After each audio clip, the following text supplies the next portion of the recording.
एमडीएच की देगी मिर्च।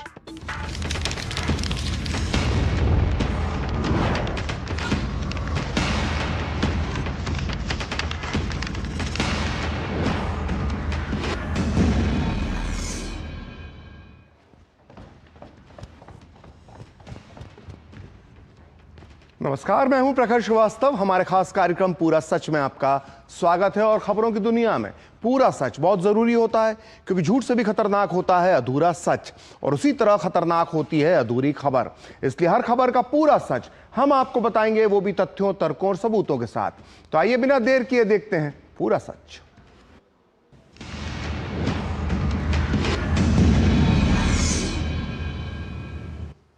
तो भारतीय राजनीति में ममता बनर्जी को कभी फाइटर यानी योद्धा का खिताब दिया गया था। एक ऐसी महिला जो सड़कों पर अकेले वामपंथी सरकार से टकराती थी, जिसने अपनी टकराने वाली बहादुरी से 34 साल पुराने वामपंथी शासन को उखाड़कर फेंक दिया था 2011 में। लेकिन 15 साल की सत्ता ने 2026 तक आते आते ममता दीदी को आज बदल कर रख दिया है।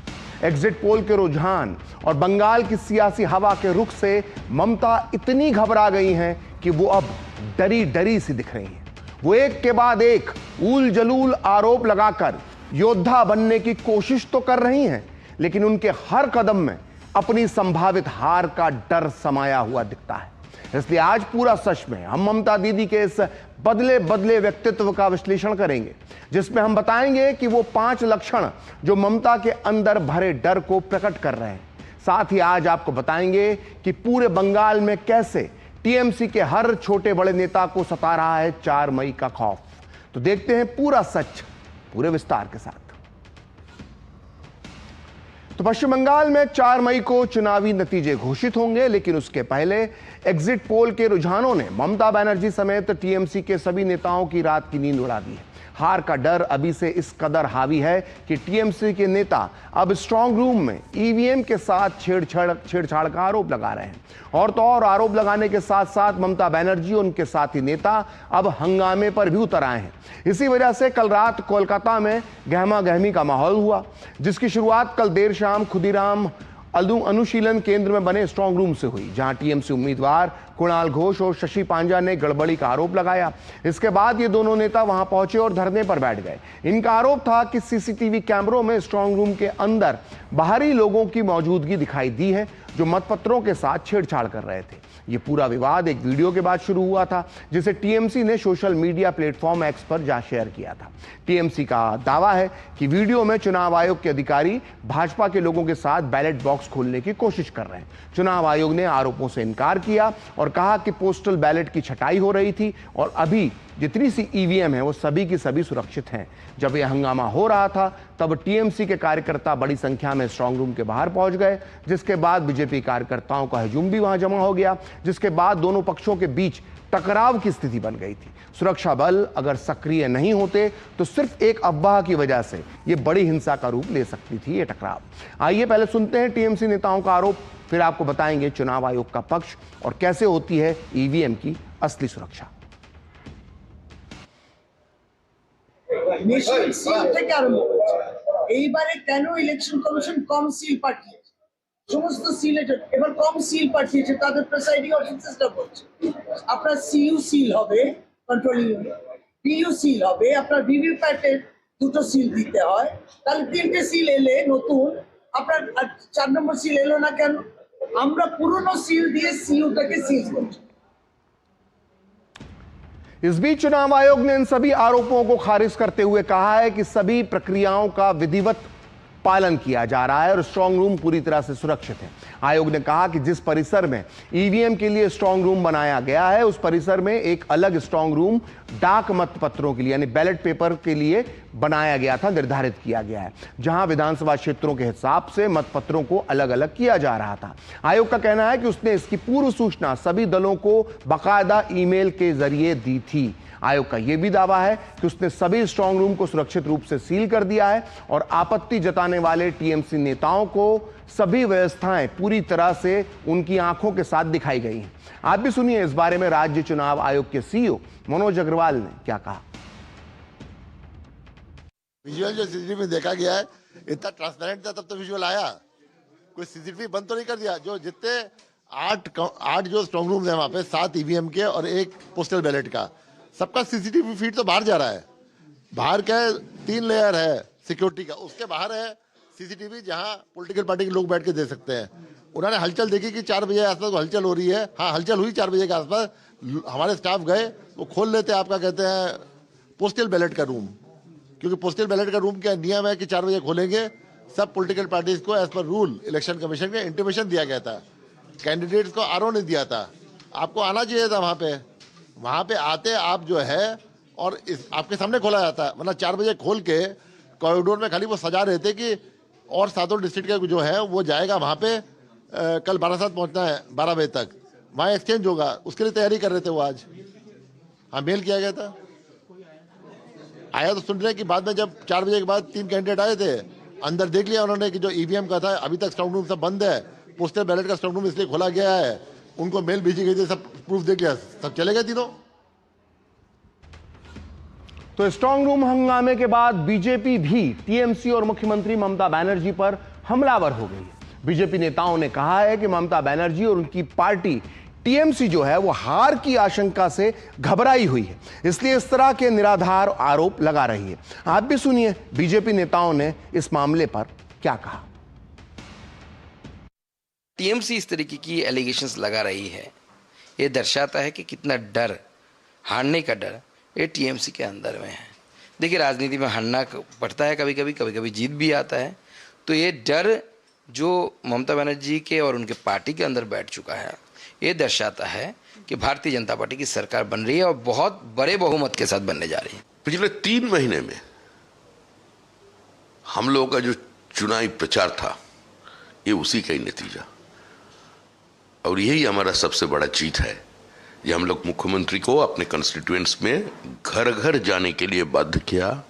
हम लोगों को कारण मुख्यमंत्री थैली लेकर सब्जी खरीदने गया, हम लोगों का कारण मुख्यमंत्री रास्ते पे आकर बैठ गया, और हम लोगों का कारण आज मुख्यमंत्री एक नया नाटक रचा, उन्होंने काउंटिंग स्टेशन में पहुंच गए। मुख्यमंत्री हार को बर्दाश्त नहीं कर पा रहे, वो चली गई है, ये मानने के लिए वो तैयार नहीं है। ये ममता बनर्जी हार रही हैं, इसका वो अब लास्ट किसी भी तरह से डिस्टर्ब करके और अपने या बूस्टअप करने की कोशिश करें अपने कार्यकर्ताओं को। दरअसल जब से बंगाल में चुनावी प्रक्रिया शुरू हुई है, तभी से ममता बनर्जी एंड पार्टी चुनाव आयोग के खिलाफ संदेह का माहौल बनाने में जुट गई थी। पहले एसआईआर का मुद्दा उठाया गया, तो कभी केंद्रीय सुरक्षा बलों की तैनाती पर आपत्ति जताई गई, लेकिन अब यह लड़ाई ईवीएम स्ट्रांग रूम तक पहुंच गई। ऐसे में यह बहुत जरूरी हो जाता है कि आपको यह पूरा सच बताया जाए कि मतदान होने के बाद से लेकर मतगणना होने तक ईवीएम कहां रखी जाती है और इनकी सुरक्षा कैसे सुनिश्चित होती है। तो ध्यान से सुनिए, चुनाव आयोग के नियम सुनिश्चित करते हैं कि ईवीएम को रखने और ले जाने के हर कदम में सभी पक्ष यानी सभी दल शामिल हों। तो देखिए, मतदान पूरा होने के बाद पोलिंग स्टेशन पर उम्मीदवारों के एजेंटों के सामने ईवीएम को ले जाने वाले बॉक्स में सील किया जाता है। पोलिंग अधिकारी के अलावा एजेंट भी इस सील पर खुद साइन करते हैं। मतदान खत्म होने के बाद इलेक्ट्रॉनिक वोटिंग मशीनों यानी ईवीएम को एक स्ट्रांग रूम में रखा जाता है। इस कमरे में सिर्फ एक ही दरवाजा होता है और 2 लेयर और 3 लेयर की सुरक्षा रहती है। ईवीएम पर नजर रखने के लिए उम्मीदवार जो होते हैं, जो कैंडिडेट होते हैं, वो अपने अपने एजेंट्स चुनते हैं, जिन्हें 24 घंटे ईवीएम पर नजर रखने की अनुमति, इजाजत होती है। जिस स्ट्रांग रूम में ईवीएम रखी होती है, उसके ताले पर चुनाव अधिकारियों के साथ साथ उम्मीदवारों या उनके प्रतिनिधियों के हस्ताक्षर से सील किए जाते हैं। ईवीएम वाले कमरे के दरवाजे की सीसीटीवी की लाइव फीड गिनती केंद्रों पर रहने वाले उम्मीदवारों के प्रतिनिधियों को दी जाती है, वो लाइव टेलीकास्ट भी देख सकते हैं। इसके अलावा आपके लिए ये जानना भी जरूरी है कि ईवीएम की सीरियल नंबर की जो लिस्ट होती है, हर ईवीएम का एक नंबर होता है, उसके नंबर की लिस्ट, उसमें पड़े वोटों की संख्या के साथ उम्मीदवार या उनके एजेंट्स को पहले दी जाती है, जिससे गिनती के समय क्रॉस चेक किया जा सकता है। यानी इस बात की पुष्टि की जा सकती है कि जिस ईवीएम में जितने वोट बताए गए हैं उसमें से उतने ही वोट निकले हैं या नहीं निकले हैं। तो ऐसे होती है ईवीएम की चाक चौबंद सुरक्षा। लेकिन चुनाव आयोग के पुख्ता बंदोबस्त के बाद भी मतगणना से पहले स्ट्रांग रूम में रखी गई ईवीएम की सुरक्षा को लेकर सियासत तेज हो गई है। पहले टीएमसी उम्मीदवार कुणाल घोष और शशि पांजा ने धरना प्रदर्शन किया और फिर मुख्यमंत्री ममता बनर्जी खुद दक्षिणी कोलकाता के सखावत मेमोरियल स्कूल में भवानीपुर के मतगणना केंद्र पहुंच गईं और करीब 4 घंटे बिताने के बाद ममता बनर्जी रात 12 बजे के बाद वहां से निकली। उन्होंने भी ईवीएम से छेड़छाड़ की आशंका जताई और धमकी दी कि अगर ईवीएम या मतगणना में गड़बड़ी की कोशिश हुई तो उनकी पार्टी इसका कड़ा विरोध करेगी। उन्होंने ये भी कहा कि वो 1 सेकंड में 10,000 लोग जमा कर सकते हैं। आप भी सुनिए ममता बनर्जी ने क्या कहा। हमारा जो ईवीएम मशीन है इधर में स्टोर रूम है, तो आप लोगों को जानकारी है कि नेताजी इंडोर में सीसीटीवी जो हम पाए गए और बहुत सारे जगह में कि उधर में मैनिपुलेशन हो रहा है और बाहर का आदमी आके वो खुल रहा है, देख रहा है, पोस्टर बैलेट को इधर उधर कर रहा है। वो देखने के बाद मैंने जब सीसीटीवी देखा टीवी में, तो मैंने सोचा मैं भी उधर देख के आऊँ। लेकिन हम तो ये नहीं चाहते हैं कि लोकतंत्र को वोट जबरदस्ती दखल किया जाए। इतना एट्रोसिटीज हुआ है, इतना टॉर्चर हुआ, हमारा एजेंट को इतना अरेस्ट किया, इतना वन साइडेड हुआ, उसका बाद भी अगर ऐसा ईवीएम मशीन को लूट करने के लिए, अगर काउंटिंग लूट करने के लिए कोई कोशिश करे तो हम जिंदगी मत एक करके हम लड़ेंगे। और हम सब कैंडिडेट, सब चीफ इलेक्शन एजेंट को, जितना भी पार्टी है, सबको बोलते हैं आपका हक है, आप देखभाल कीजिए। लेकिन ममता बनर्जी को भवानीपुर में चुनौती दे रहे बीजेपी उम्मीदवार शुभेंदु अधिकारी ने इस पर गंभीर सवाल उठाए। उन्होंने सोशल मीडिया पर स्ट्रांग रूम के अंदर की एक तस्वीर पोस्ट की, जो इस वक्त आप टीवी स्क्रीन पर देख रहे हैं। इसमें ममता बनर्जी एक तरफ बैठी हुई दिख रही हैं और शुभेंदु अधिकारी के चुनावी एजेंट सूर्यनील दास, जो एडवोकेट हैं, उनके ठीक सामने बैठे हैं। शुभेंदु ने लिखा कि उनके चुनाव एजेंट एडवोकेट सुनील दास ने ममता बनर्जी पर कड़ी नजर रखी ताकि वे कोई बेईमानी ना कर सकें। शुभेंदु कह रहे हैं कि ममता बनर्जी ने जो ड्रामा रचा वो ठीक नहीं है। शुभेंदु का ये भी कहना है कि वो कुछ दिन तक और ऐसा कर सकती हैं क्योंकि पश्चिम बंगाल में अब बीजेपी सरकार जो है वो सत्ता में आने वाली है। एक तो देखिए, प्रत्याशी के नाते जाना कोई ऑब्जेक्शनेबल काम नहीं है। जो ड्रामा कर रहा है वो ठीक नहीं है। क्या काम है 4 घंटा तक वहाँ जाकर घर में जैसे कपड़ा पहनता है उस करके, क्या ये सब क्या ड्रामाबाजी नहीं? वहाँ ईवीएम टेम्पर हो जाएगा, वो चेंज हो जाएगा। इतना बड़ा गाड़ी लेकर गया, वो गाड़ी में आपका वॉशरूम था, ये था, क्या प्लानिंग था? वहाँ धरना प्रदर्शन करके बंगाल में जो जनता ने जो अपने राय दे दिया, वो राय को चेंज करना है, ये कि क्या है उनका? ये ठीक नहीं है। वो तो सुनने वाला नहीं है, हारने वाला है। करने दीजिए, 2-3 दिन और करेगा। बंगाल में चेंज हो रहा है, सबको पता चल गया। तो भारतीय राजनीति में ममता बनर्जी को एक फाइटर के रूप में जाना जाता है। अपनी इसी योद्धा वाली काबिलियत से उन्होंने बंगाल में 34 साल पुरानी वामपंथी सरकार को 2011 में उखाड़कर फेंक दिया था। लेकिन इस बार ममता दीदी बदली सी नजर आ रही है। भले ही वो फाइटर और योद्धा वाले तेवर दिखाने की कोशिश कर रही हूं, लेकिन इन तेवरों के पीछे उनका डर भी साफ नजर आ रहा है। ममता की राजनीति पर लंबे समय से नजर रखने वाले जानकार भी अब ये बोल रहे हैं कि चुनाव के ठीक पहले ममता का ये डर आज से पहले कभी नहीं देखा गया था। आइए अब हम आपको बारी बारी से ममता बनर्जी के डर के 5 लक्षण बताते हैं जो उनके व्यक्तित्व में इस वक्त साफ नजर आ रहे हैं। तो ममता के डर का पहला लक्षण है उनके द्वारा पूरे सिस्टम पर सवालिया निशान लगाना। दीदी हाल के 2 दिनों में चुनाव आयोग और सुरक्षा बलों की निष्पक्षता पर सीधे हमले कर रही हैं। कल वो खुद रात में भवानीपुर के स्ट्रांग रूम में 4 घंटे तक बैठी रही, तस्वीर हमने आपको दिखाई। बाहर निकलकर उन्होंने आरोप लगाया कि गुजरात से आए बाहरी लोग स्ट्रांग रूम के पास घूम रहे हैं। ये इस तरह के आरोप हैं कि जिन पर कोई यकीन नहीं कर सकता। ममता 1984 से लगातार चुनाव लड़ रही हैं। वो जानती हैं कि पूरा सिस्टम कैसे ईमानदारी से काम करता है। आज से पहले कभी उनका ये रूप देखने को नहीं मिला। ऐसे में इसे हार का डर ही कहा जा सकता है। तो आइए अब बात करते हैं डर के दूसरे लक्षण की, लोगों की भावनाओं को भड़काना और सिस्टम को धमकाना। बीजेपी का आरोप है कि चुनाव के अंतिम चरण और उसके बाद ममता बनर्जी लगातार लोगों को भड़काने का काम कर रही हैं। बाहरी लोगों का डर दिखाकर अब भी अपने समर्थकों में जान फूंकने की कोशिश कर रही हैं। वो एक सेकंड में 10,000 लोग जमा करने का दावा करके प्रशासन को धमकी देने का भी काम कर रही है और उकसाने भड़काने वाले इन बयानों को कुछ जानकार ममता बनर्जी के डर से जोड़कर देख रहे हैं। अब बात करते हैं डर के तीसरे लक्षण की, ममता बनर्जी का 2 दिन में बार बार विक्टिम कार्ड खेलना। ममता बनर्जी खुद को एक ऐसी अकेली महिला के रूप में आजकल पेश कर रही हैं जिसे पूरी केंद्र सरकार और उसकी एजेंसियां मिलकर हराना और हटाना चाहती हैं। स्ट्रांग रूम के बाहर 4 घंटे बिताने के बाद उन्होंने मीडिया से कहा कि मैं मरते दम तक लड़ूंगी। यहां तक कि वीडियो मैसेज में भी मैं जो उनका वीडियो मैसेज जारी किया था उसमें भी अपने कार्यकर्ताओं से हाथ जोड़कर बात करती हुई नजर आई। इसके पहले वो सिर्फ उंगली दिखाया करती थी।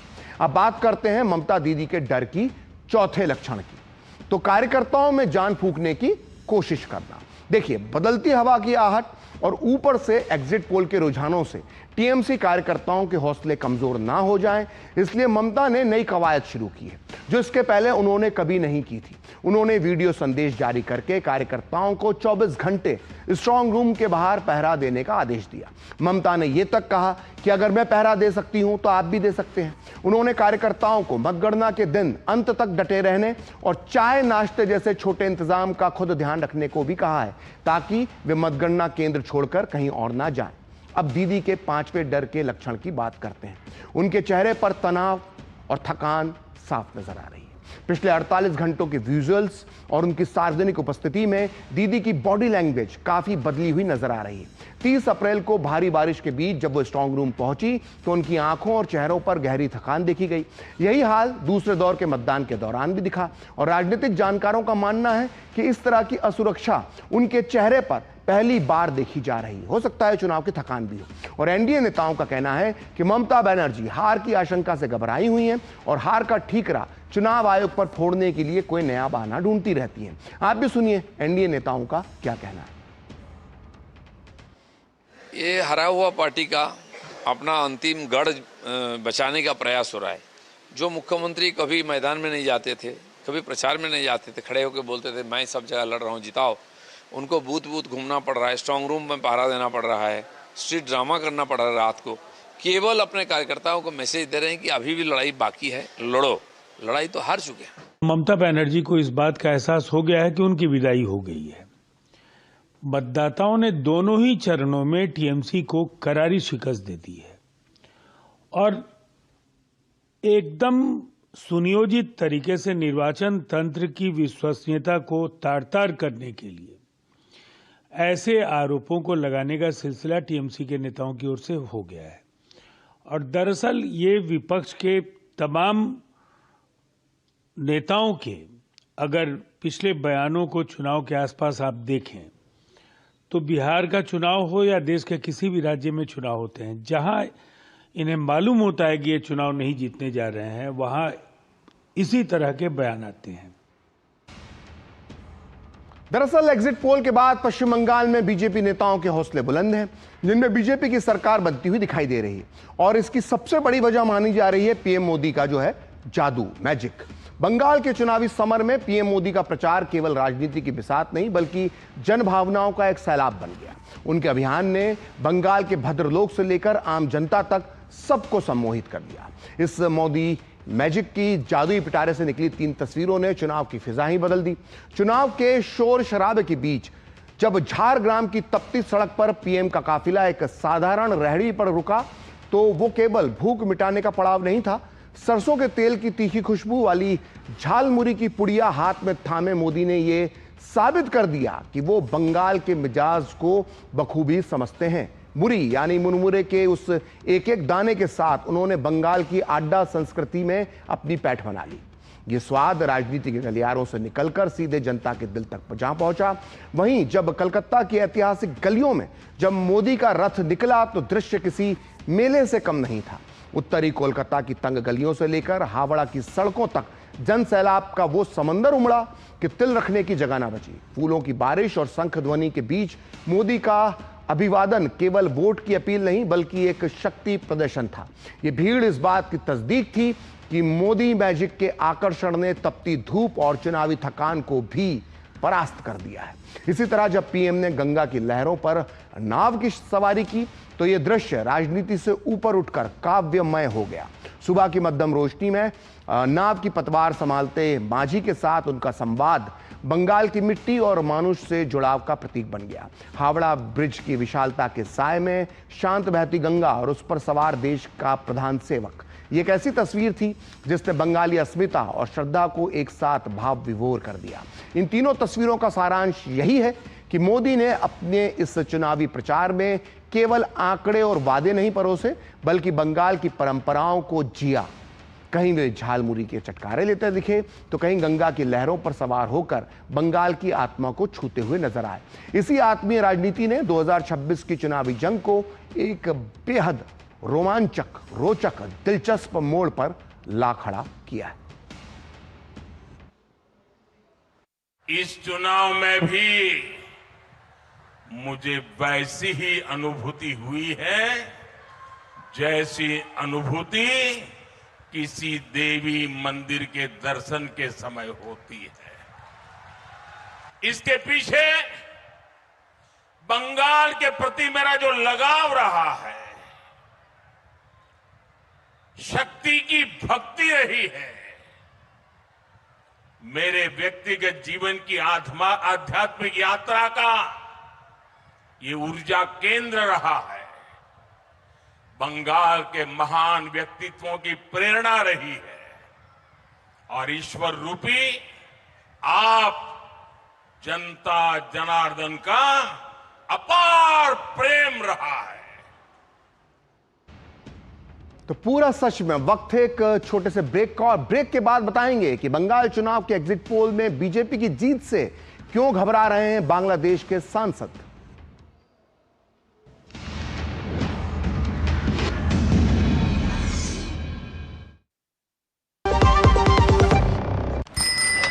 अरे सोनू भैया भी बन गए।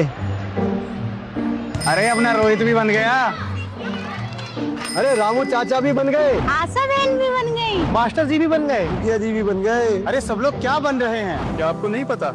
हम सब निक्षय मित्र बन गए हैं। टीबी के मरीजों को पोषण, सहारा और नई उम्मीद देने के लिए। सही पोषण से टीबी का इलाज तेजी से हो सकता है। निक्षय मित्र बनकर आप भी किसी के जीवन में नई उम्मीद ला सकते हैं। मैं तो बन गया, और आप? निक्षय मित्रों से मिली शक्ति टीबी के मरीजों को नई ऊर्जा दे रही है। जन जन का रखे ध्यान, टीबी मुक्त भारत अभियान। मास्टर जी नमस्ते। 2 ड्रेसेस बनानी है, ठीक है?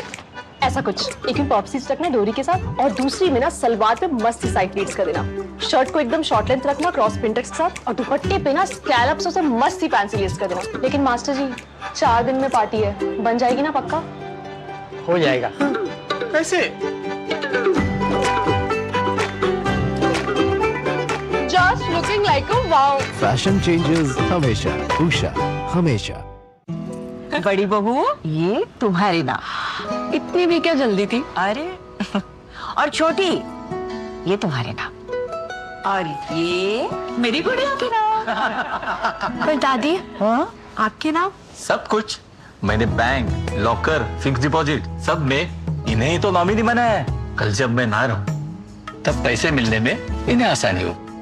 चुप चुप बोलो। क्या? आरबीआई कहता है जानकार बनिए, सतर्क रहिए। गोल्डी छोले मसाले जहाँ जाए रिश्ते बनाए। गोल्डी लाए हैं फ्रेश लॉक टेक्नोलॉजी जो रखे मसालों को हर समय फ्रेश।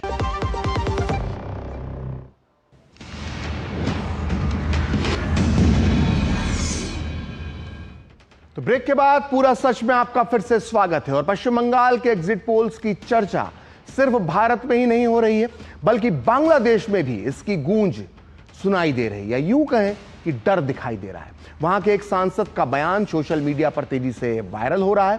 इस वीडियो में सांसद अख्तर हुसैन बंगाल में बीजेपी की मजबूती को लेकर चिंता जता रहे हैं। उनका कहना है कि अगर बंगाल में बीजेपी की सरकार बनती है तो बांग्लादेश में घुसपैठियों को वापस भेज दिया जाएगा, जिससे हम एक शरणार्थी संकट का सामना हमें करना पड़ सकता है।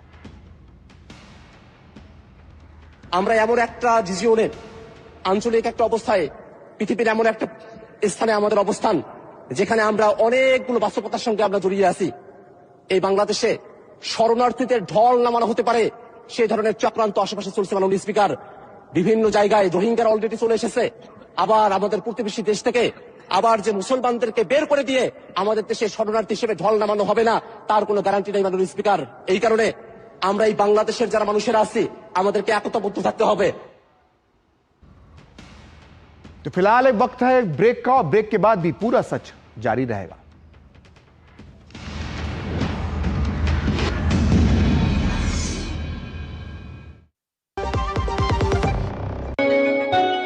जब कोई राह नजर न आए, नालसा का साथ पाए,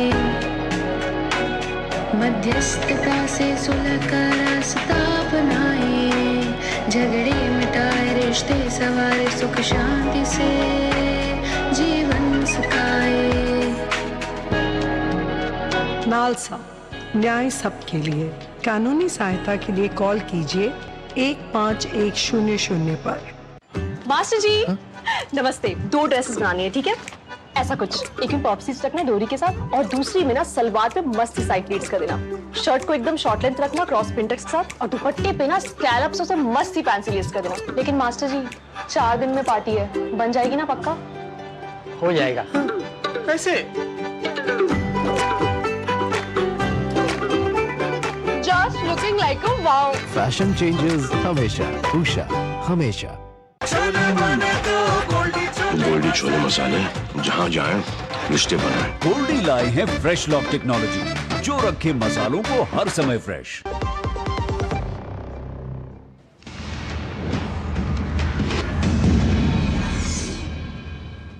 तो आज पूरा सच में इतना ही। मुझे और मेरी पूरी टीम को दीजिए अनुमति। नमस्कार।